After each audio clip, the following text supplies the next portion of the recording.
श्री राधे। आइए आज भगवान के बंधन की लीला को श्रवण करते हैं। हम 9वें अध्याय में हैं।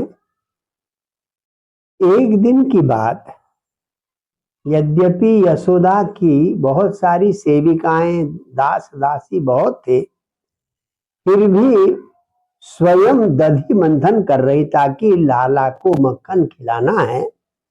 एकदा गृहदासीषु यशोदानंद गेहिनी कर्मांतर नियुक्तासु निर्ममंथ स्वयं दधि। जब घर की सेविकाएं दूसरे काम में लगी थी तो स्वयं दधि मंथन करने लगी। बड़े चाव से जो है दधि मंथन कर रही थी पुराने जमाने में। तो इतने में भगवान को लगी भूख, दौड़े दौड़े आए और जाकर जो दधि मंथन का बर्तन था उसको पकड़ लिया और दधि मंथानम गृहीत्वा न्यसेदत। अभी दधि मंथन मत करो, मुझे दूध पिलाओ।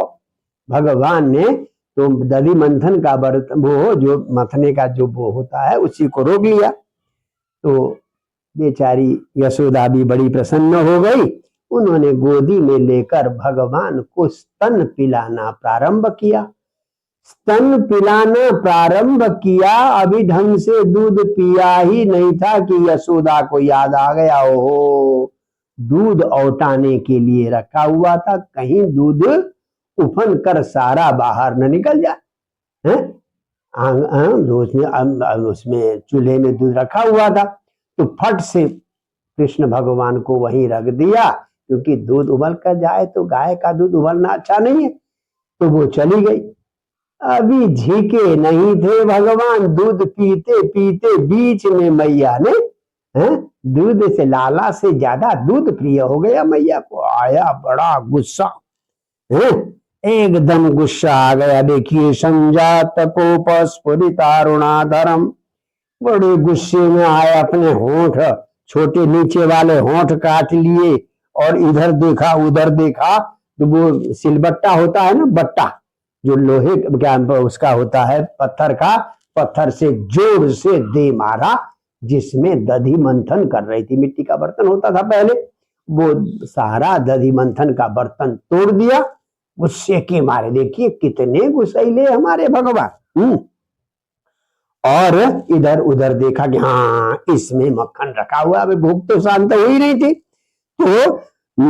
तो उसको तोड़कर अब जो है हयम गवम, मक्खन का बर्तन लिया और लेकर थोड़ी देर दूर चले गए। तो उधर दूध जब उमालने के बाद उतार कर आई मैया तो देखा कि दधि का बर्तन भी सारा जो मंथन हो रहा था वो तोड़ दिया। भग्नम विलोक्य ससु सत्य कर्मकम, पुत्र ने तो ये दही मंथन का बर्तन ही तोड़ दिया गुस्से के मारे। फिर भी गुस्से में नहीं आई, हंसने लगी। देखो लाला कितने गुस्से में आ गया, बर्तन ही तोड़ दिया। और बालक को नहीं देखा, तो जब इधर उधर देखा तो दूर एक उखल के ऊपर बैठे हुए और मक्खन का घड़ा लिया हुआ है और बंदरों को मक्खन खिला रहे। देखिए कितने उत्पाती हैं। आज हम बच्चे थोड़ी सी उत्पात करें, थोड़ी सी चंचलता करें तो डांटते हैं, ये करते हैं। हमारे उपास्य देवते इतने उत्पाती थे पूछिए नहीं। तो बंदर को दही खिला रहे थे, और इधर उधर देख भी रहे कि किसी की नजर न पड़े। चोरी का मक्खन है ना, चोरी का मक्खन बंदर को खिला रहे। हयंगम चौर्य विसंकितेशम, चोरी के कारण संकेत से इधर उधर देख रहे थे। माता समझ गई, अच्छा एक तो तूने बर्तन भी तोड़ दिया, उधर मक्खन जो है बंदर को खिला रहा। तो एक डंडा लेकर, छड़ी लेकर धीरे धीरे कृष्ण के पास जाने लगी ताकि कृष्ण को पता न चले। बस कृष्ण जैसे चालाक नहीं, उन्होंने देख लिया। तमातयष्टिं प्रसमीक्ष्य सत्वरस्ततो बरुह्य पससार भीतवत्, देखा कि मैया छड़ी लेकर आ रही है तो सब कुछ वहीं छोड़ा और उछलकर वहां से दौड़ पड़े। भीतवत्, डरे हुए के समान दौड़ पड़े। तो कहते और पीछे पीछे गोपी दौड़ने लगी। गोपी माने यशोदा, आगे आगे कृष्ण और पीछे पीछे गोपी दौड़ने लगे। यहाँ पर भगवान सुखदेव जी कहते हैं गोपी यशोदा उस कृष्ण को पकड़ना चाहती है जिनको बड़े बड़े योगी भी अपने मन से नहीं पकड़ पाए। देखिए न बाप योगी न क्षमम प्रवेशुम तपसे ऋतम, तपस्या से मन को दृढ़ करके भगवान को किसी तरह से मन में पकड़ना चाहते हैं योगी, पर भगवान है कि पकड़ में नहीं आते। ऐसे योगियों के द्वारा भी दुष्प्राप्य भगवान श्री कृष्ण को मैया पकड़ने के लिए पीछे दौड़ने लगी। बेचारी छोटे बालक वो जल्दी दौड़ जाते हैं, भारी शरीर होगा बेचारी यशोदा का। चलते चलते बहुत थक गई, हाँफने लगी, पसीना आ गया। जब देखा कि मैया के जूड़े के सारे फूल गिर गए, बाल खुल गया, पसीने से तर हो गई, मैया को परेशान करना अच्छा नहीं, तो जानबूझकर मैया के पकड़ में आ गए। नहीं तो भगवान को कौन पकड़ सकता है। तो अब तो इस प्रकार से मैं पकड़ लिया। पितागसं तम प्ररुदं तमक्षिणी करसं तमंजस्मशिनी स्वपाणिना। अब जब पकड़ लिया, अब अपराध तो किया था भाई, दधी का बर्तन भी तोड़ दिया, मक्खन भी बंदरों को खिला दिया, तो अपराध है, ये गलत काम है, कृष्ण को पता। सेहरा झुकाया हुआ, आंखों में काजल लगाया था, यूं यूं करके सारा काजल, वैसे ही काला शरीर और ऊपर से सारा कज्जल का काला मल लिया, और बेचारी आंखें ऐसी दबदबाई हुई है। ऐसे देखकर मैया ने सोचा लाला डर गयो है, अब इसको मारना ठीक नहीं है, तो अब क्या करें, तो चलो इसको बांध देती हूँ, इसको कुछ सजा तो देनी पड़ेगी ना, अपराध किया है, गलती की है, तो इसीलिए तो अवागुरत धमकाया तो सही, परंतु छड़ी से मारा नहीं। त्यक्त्वा यष्टिं सुतं भीतं विज्ञायार्भकवत्सला ये सकिल तम बद्धुम दास्तेना तद्वीर्य को विदा। तो कृष्ण के पराक्रम तो बेटी बेचारी जानती नहीं थी, तो अब चलो मारने से अच्छा है इसको बांध लूं, तो बांधने का मन बनाया और छड़ी वहीं पर छोड़ दी। क्या किया, अब एक रस्सी लेकर बांधने लगी। न चांतर न बहिर्यस्य न पूर्वम न पिचा परम पूर्वा परम बहिश्चांतर जगतो यो जगत। जिसका न कोई अंदर है, न बाहर है, न पूर्व है, न पश्चिम है, सर्वत्र व्यापक है, कण कण में व्यापक है, ऐसे भगवान को माँ यशोदा बांधने के लिए तैयार हो गई। तो यशोदा कृष्ण को क्यों नहीं बांध पाई, तो भक्तों के बड़े बड़े विचित्र विचार है। देखिए यहाँ गुण शब्द के 3 अर्थ है। गुण कहते रस्सी को, और गुण कहते 3 गुण, सत्व रज तम, और एक गुण सुंदरता दया दाक्षिणी आदि गुण। तो गुण के 3 है, एक तो सद्गुण है, एक सत्वादि सत्व रज तमो गुण है, और एक गुण का अर्थ होता है रस्सी होता है। यानी जिसको 3 गुण नहीं बांध पाए, सत्व रज तमो गुण प्रकृति के 3 गुण है, जिसको 3 गुण नहीं बांध पाए, ये बेचारी रस्सी उसे क्या बांधेगी। इसलिए यशोदा मैया कृष्ण को नहीं बांध पाई। और दूसरी बात भाई, संसार के विषय इंद्रियों को बांधते हैं। बांधा किसको जाता है, हाथ को बांधा जाता है, शरीर को बांधा जाता है, पैर को बांधा जाता है, ये तो इंद्रियां हैं, परंतु भगवान तो इंद्रियातीत है, तो इंद्रियों को बांधा जा सकता है, इंद्रियातीत भगवान कैसे बंध सकते हैं, इसलिए भगवान बंधन में नहीं पड़े। अब तीसरी बात कहते भगवान जिस ओर देखे वो मुक्त हो जाता। मैया भागने के लिए रस्सी ले आती, रस्सी को भगवान देख लेते, रस्सी बेचारी मुक्त हो जाती।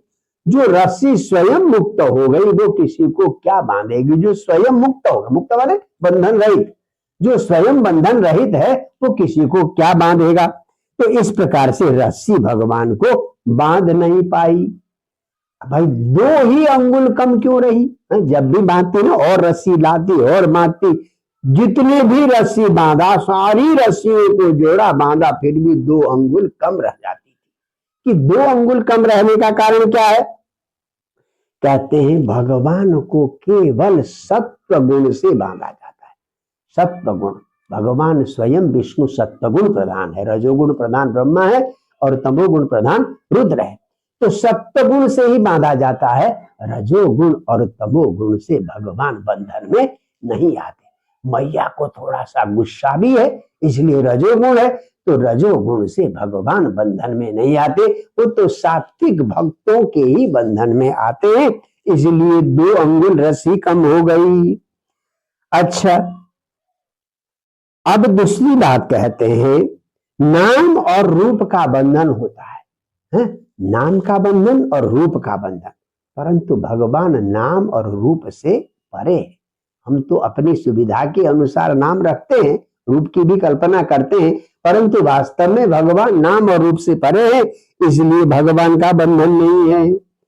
और तीसरी बात, 2 वृक्षों का उद्धार करना, यमलार्जुन, बाद में कथा आएगी, यमलार्जुन का उद्धार करना है, इसलिए भगवान 2 अंगुल जो है रस्सी को कम किया उस संकेत को देने के लिए। मैया पसीने से तरबतर हो गई, परंतु जितनी रस्सी जोड़े 2 अंगुल कम पड़ जाती है। भगवान ने देखा, स्वमातुः शून्यगात्राया विस्त्रस्त कबरस्रज, बांधने की कोशिश करते करते मैया यशोदा पसीने से तर-बितर हो गई और विस्त्रस्त कबरस्रज, जूड़े का सारा माला टूट गया, परिश्रम से हाँफने लगी। तो कृपयासित स्वबंधने, तो दया करके मैया के बंधन में आ गए। भगवान को अगर कोई बांध सकता है तो केवल और केवल भगवान का भक्त ही बांध सकता है। तो यहाँ कहते हैं मां से द्वैत भाव दूर नहीं हुआ, तो जब मां से द्वैत भाव नहीं दूर हुआ, अब मां मुझे बांधना चाहती है। देखिए यहाँ मां को जिताना आवश्यक है, पुत्र के रूप में है तो मां ही जीते तो अच्छा है, इसलिए मां को जिताने के लिए भगवान बंधन में आ गए। तो भगवान जब बंधन में आ गए तो वहां पर डरे हुए हैं भगवान। तो अब वहां पर सुखदेव जी कहते हैं, नेमं विरिंचो न भवो न श्रीरप्यंग संशया प्रसादं देवी गोपी यत्तप्राप विमुक्तिदा। जो मुक्ति को देने वाला है उसे बंधन में डाल दिया किसने?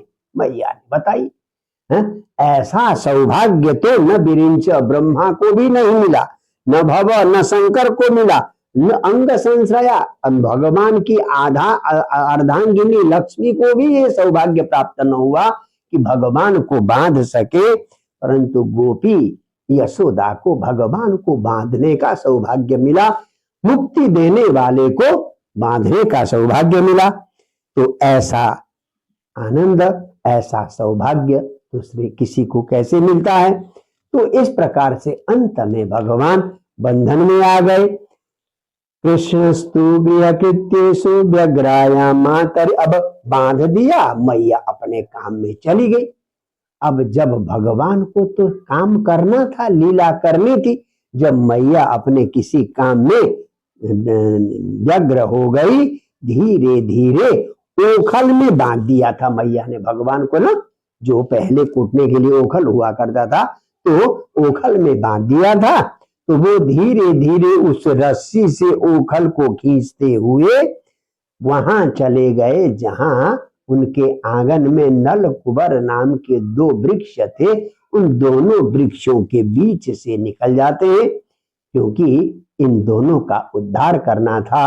तो इस प्रकार से भगवान का बंधन, भगवान भी बंधन में आ जाते हैं केवल और केवल वात्सल्य और प्रेम के बस में होकर। यह कथा अत्यंत रोचक। जय जय श्री राधे।